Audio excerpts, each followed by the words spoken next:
Hello again.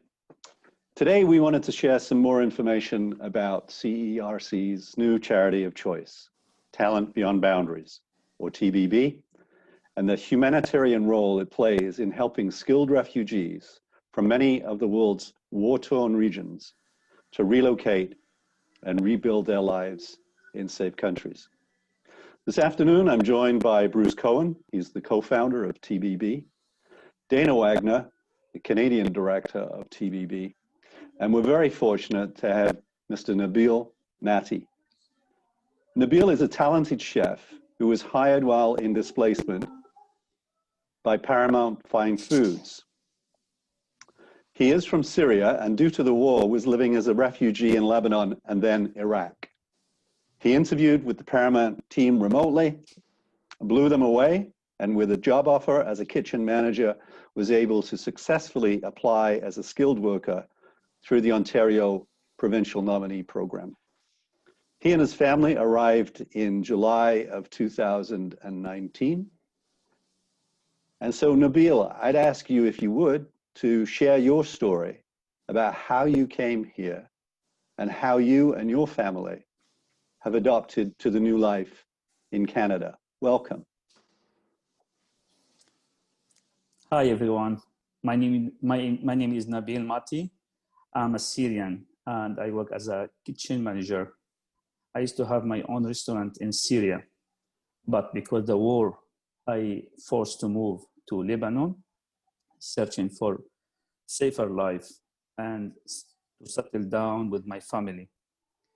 Unfortunately, the life in Lebanon wasn't better like what I expected to be. It's a small country and not a lot of opportunity. For me, I struggled for many years searching for a suitable job, just trying to get the settled income for my family. But what happened, the situation get worse day by day, and I couldn't find the fair job. I didn't get paid well, fairly, and I didn't get the chance to work in my career, like to be a head chef. So I start with the commis chef, demi chef, chef de partie, until I get the position of head chef, working more than 13 hours per day just to keep my job. But I was thinking, what is my destiny in Lebanon? Small country, not a lot of opportunity. Even I'm not legally live there. I have to, get the document. I can't go back to Syria to get anything from there. So by the time the situation gets worse, and one day I was searching through the internet, and I read about TBB. I like the idea to find a solution for those people who are stuck in this country, which no hope, no future. But to be honest, I wasn't familiar with TBB. It was in the beginning of the project, so I wasn't sure it will work. But I said, let's give it a try and just fill the application form and wait. No one knows what God is hiding for us. So I called for an interview, and I was telling to make a good CV for me. They helped me a lot to do the resume. And a few months later, I had a call for the interview with the Paramount. I did the interview by Skype, and I get good result. They accepted me, but I just was waiting for the golden call. I call it golden call when they tell me I get the job offer. At the time, I moved to Erbil in Iraq because the situation of my brother had an accident, and I should to go to look after him. So I wait a few months to get some good news as well to go to the embassy to the interview, and no more than 6 or 7 months, I get the visa to move to Canada. You know, people has many stories in their life, but for me, it's one story in my life.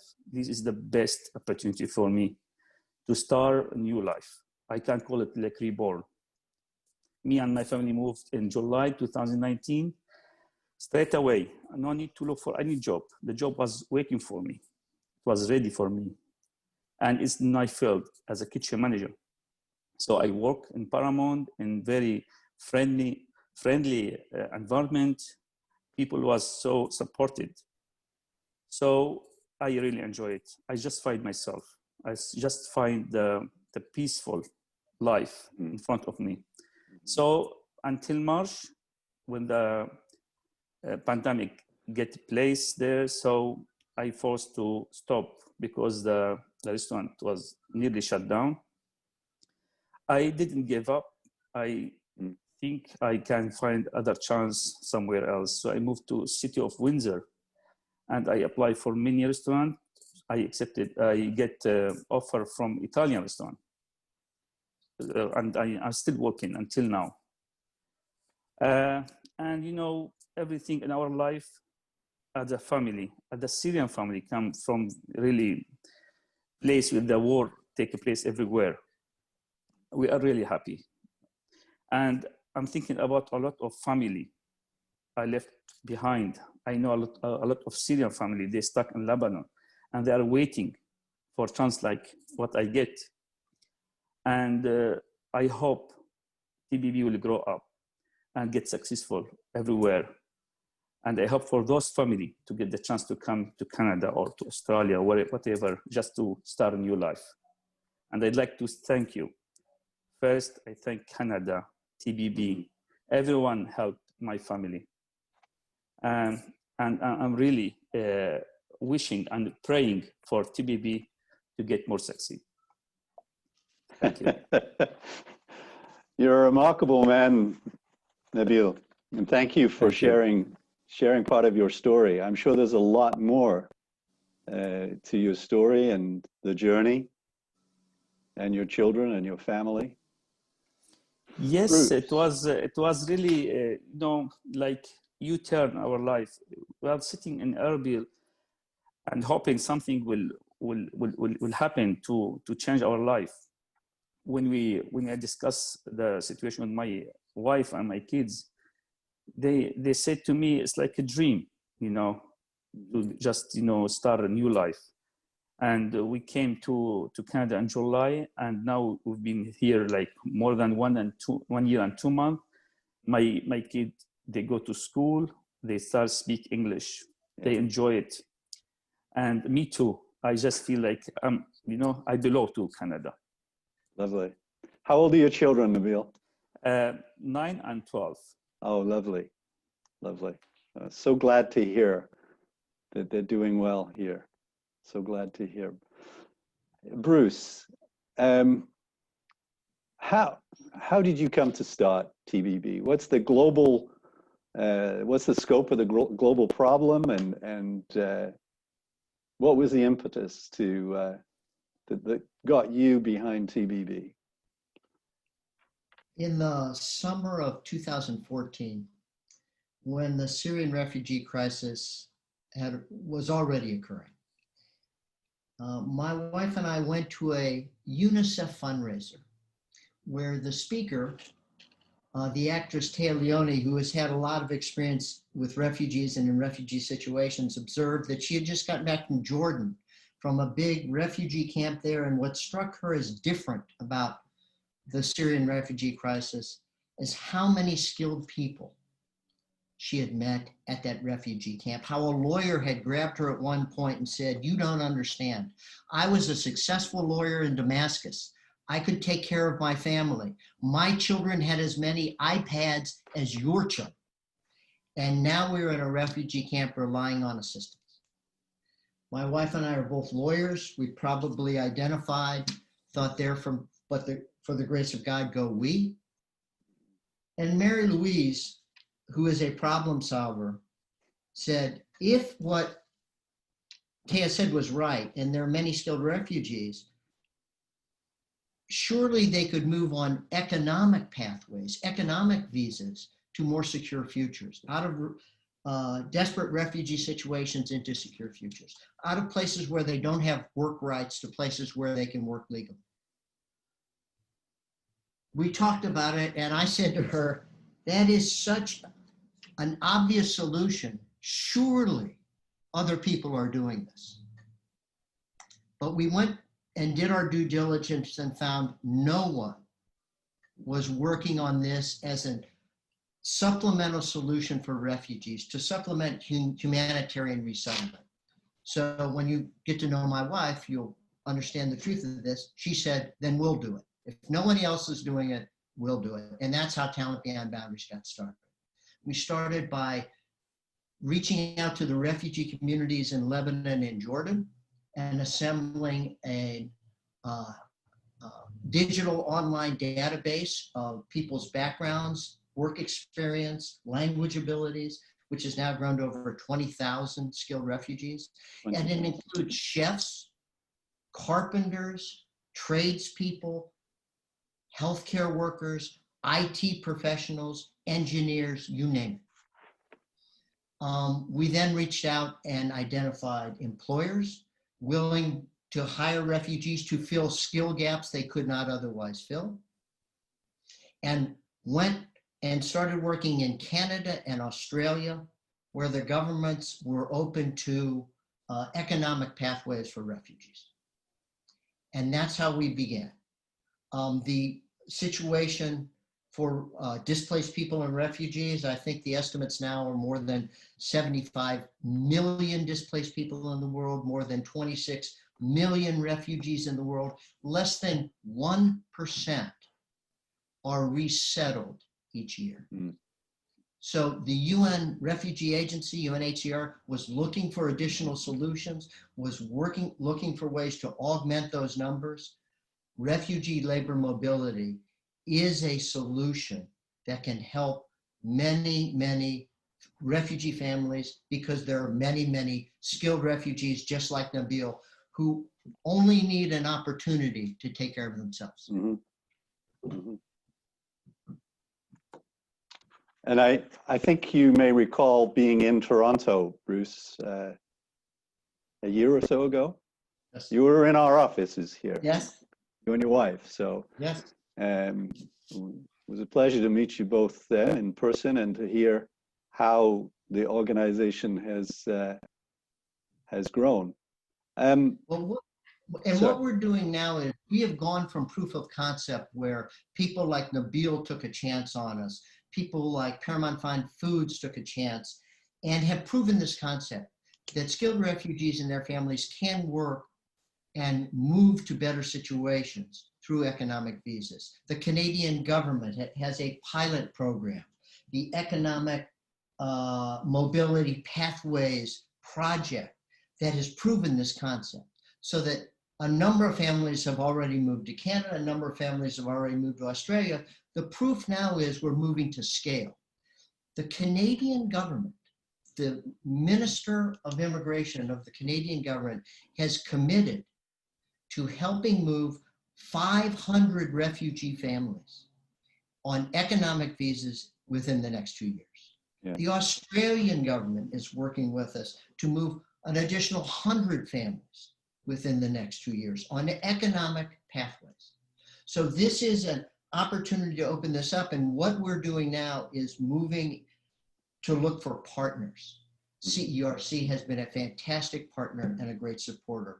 The folks at Fragment have been great. We have met immigration lawyers in Canada who donated their time to do immigration applications.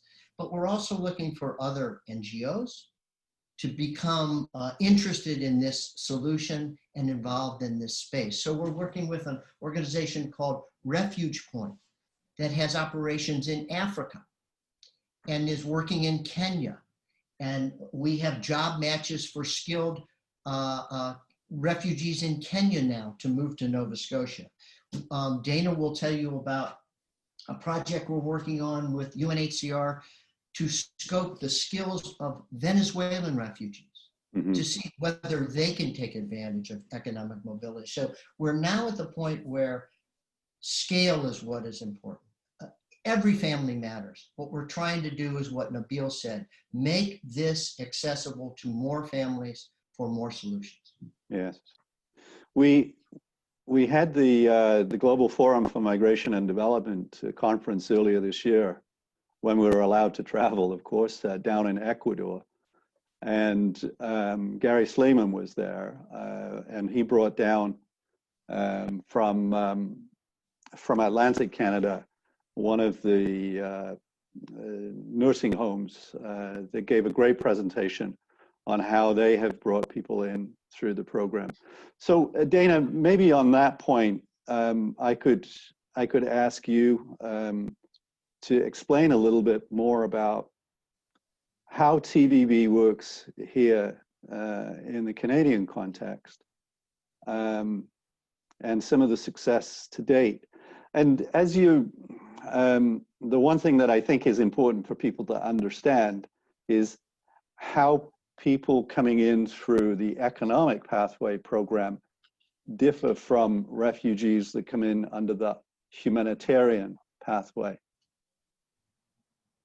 Yeah, so in order to implement this vision, this new idea of refugee labor mobility that Bruce laid out, we do this by connecting employers directly with a talent pool of skilled refugees who are still living displaced.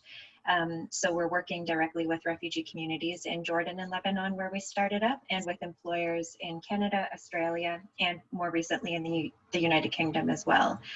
And as Bruce explained, we do work very closely with government as well. So in Canada, this is called the Economic Mobility Pathways Project, a pilot project. And this type of pilot is so critical because our economic immigration system was not built for refugees. And what that just means is that even though this idea makes complete sense, supply and demand exist, the system was not built for refugee applicants, and there are many unintended barriers that face them when they try to apply. So the really good news is that we've been working closely with Canadian governments, federal and provincial, to help facilitate what we do and to overcome some of these barriers. So really importantly, these are not, the barriers I'm talking about are not human capital related. So they're not things like language or like education level. They're much more administrative or documentary. So for example, many of our skilled visa pathways require current passport to apply. But we know a lot of refugees have expired passports and no ability to safely or financially reasonably renew them. And so the government of Canada has enabled us to overcome that with a good workaround. And so this type of facilitation in this pilot project has really made the process increasingly seamless for employers and for the refugee applicants who we work with. So I will touch on, Steve, just about how employers actually, how this process works from an employer perspective. And a really important piece of the work that we do is the employers who recruit with us tell us that they do so for kind of two main reasons. They recruit with us to fill skills gaps. First and foremost, this is about recruiting really talented workers like Nabil for a job that needs to be filled, for which there are not enough local workers. But of course, attached to that, they know that by extending a job opportunity to refugees, they're doing something transformational. They really are achieving a significant social impact if by hiring a skilled worker, they can also support a refugee and their family to relocate to a secure country. So with that, it all begins with the employer and with a job description, and we use that to then go into our database and to shortlist qualified candidates that meet the employer requirements and also the economic immigration pathway requirements. And we really rely on employers to take it from there. So employers select from that shortlist who they want to interview, and we really facilitate an employer's competitive recruitment process. And so if an employer interviews someone and wants to extend a job offer, they do so, and that's when the immigration process can begin. And we work with some very talented immigration lawyers, including with the team at Fragaman with whom we've partnered, who support both parties to submit visa applications, so the employer and the candidate. And then when those visa applications are approved, we coordinate relocation. And we do that really closely with employers and with community partners. So again, another difference between our candidates and maybe other more typical international recruits is our candidates like Nabila are arriving as skilled workers, but they are also arriving from refugee circumstances. So additional support can be really valuable in that kind of arrival stage right before a first paycheck arrives. So typically we do ask employers to be a little bit more engaged with a few of those key supports. So for example, picking up their new hire and their family from the airport, supporting to identifying transitional housing where possible, and also providing some of that really key support, orientation support. So helping to achieve a few things like getting a SIM card and establishing a bank account in the first few weeks. And then on the settlement side, the support that we provide to employers and candidates is more post-placement support. So we do check in with employers and with candidates and really try and support them and their family to thrive in the community. So we've already heard about some of the success to date, but really I want to emphasize that the pilot work has just been overwhelmingly successful, thanks to Nabil and other candidates like him. So at the time of the border, Canada's border closing in March, we had 6 principal applicants and their families arrive, but we've had a few be able to travel during the pandemic period. So we now have 9 principal applicants. And with their families, that totals 22 refugees who have relocated to Canada. And we have another 60 people in a visa processing pipeline in the Middle East. And in addition, another 20 in a process, in a pipeline in Kenya. So all of this has, again, really proven that we have there's just immense talent within refugee populations. We've shown that, of course, there are Canadian employers who are really willing to recruit from within these populations, and that people can be really successful applying through skilled visa pathways with the support of a government pilot. So all of this led to, as Bruce mentioned, a really remarkable commitment from our immigration minister to extend this pilot to 500 refugee principal applicants and their families over 2 years. And so this expansion has now made Canada the home of the world's largest skilled refugee pilot. So we're really excited to be on our way to supporting Canada to fulfill this commitment and to working with the CERC network to do this. Maybe I'll just end by saying, you know, in terms of where we're headed towards this target number of 500. And with that, we're really headed to a world where we do have a much more equitable immigration system, where people have the opportunity to apply on the basis of their skills, and their status doesn't interrupt that type of opportunity. So Bruce referenced, we are beginning to work in other parts of the world and really opening up these opportunities to refugees who are not just working with TBB, but who are increasingly more aware of opportunities, and with employers who are increasingly extending these opportunities to them. So I'll leave it there, but we're really excited to be able to tell this story to the CERC network. Great. Well, we had one of our members, I think, was it in the spring, Dana, that you needed some housing? That's right. So maybe you could just, you know, it's a brilliant program. You've got lots of people. Obviously, you need support.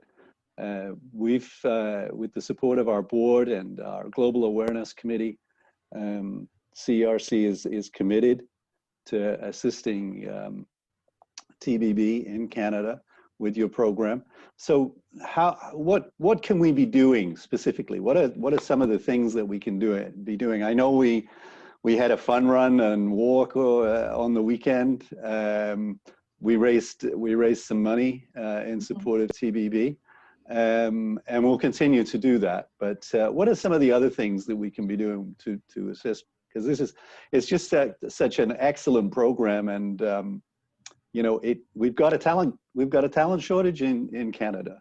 We know that, and you know, so let's use this and other programs to fill those gaps. Yeah. So yeah, thank you for hosting that fun run and getting me personally out for a 5K on the weekend. That was great. You're welcome. That type of support is really, really key.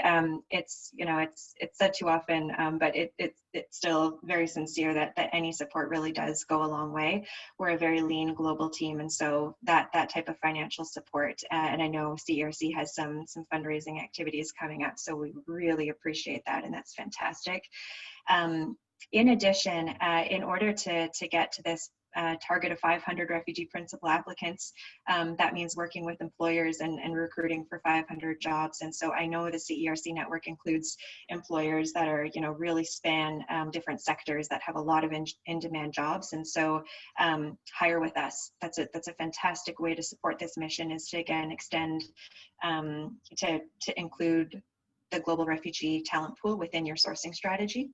Mm-hmm. And I would say, yeah, you referenced this, but we are certainly, we can really use different types of in-kind support as well. And I think, Steve, you and the team are gonna let the network know how they can reach out to us. But that was excellent to be able to work with Premier Suites in Atlantic Canada, who supported some of our arrivals. Though there were 2 nurses who arrived just before the border closed. Yeah. So we're really grateful to Premier Suites. But that type of in-kind support, whether it's with accommodation or furniture, or affordable vehicles. So again, some of that in-kind support that can really go a long way for families when they first arrive. Yeah. Well, the people that are in our network are experts at doing what they do. And so when you reached out to me, I just simply picked up the phone and I called Gary Blation in Edmonton, and he said, "Yeah, we're on it." So and I know that it came just at the right time for you as you were trying to work some of those on some of those issues.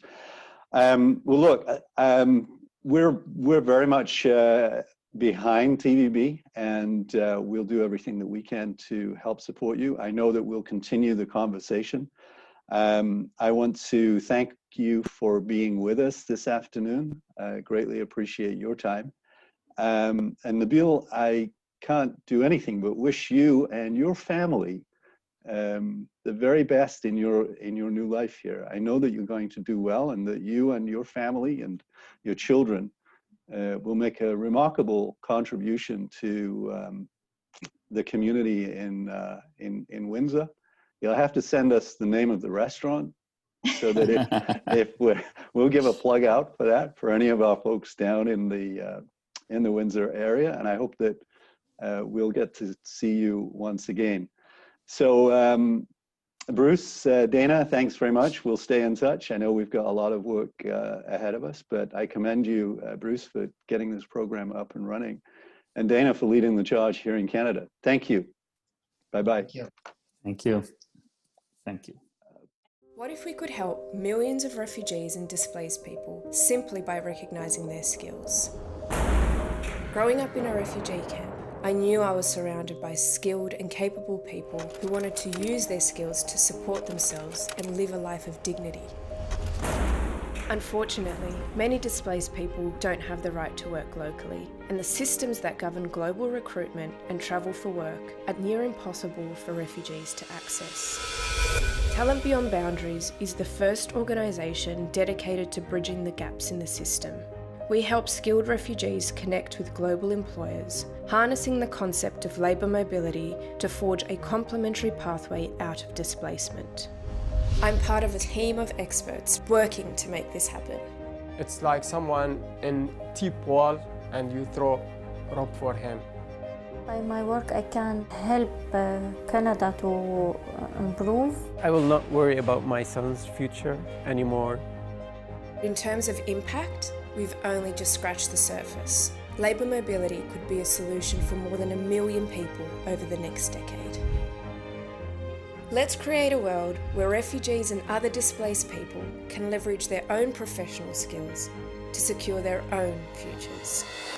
The minute I set foot on that plane, I actually dared to start dreaming again.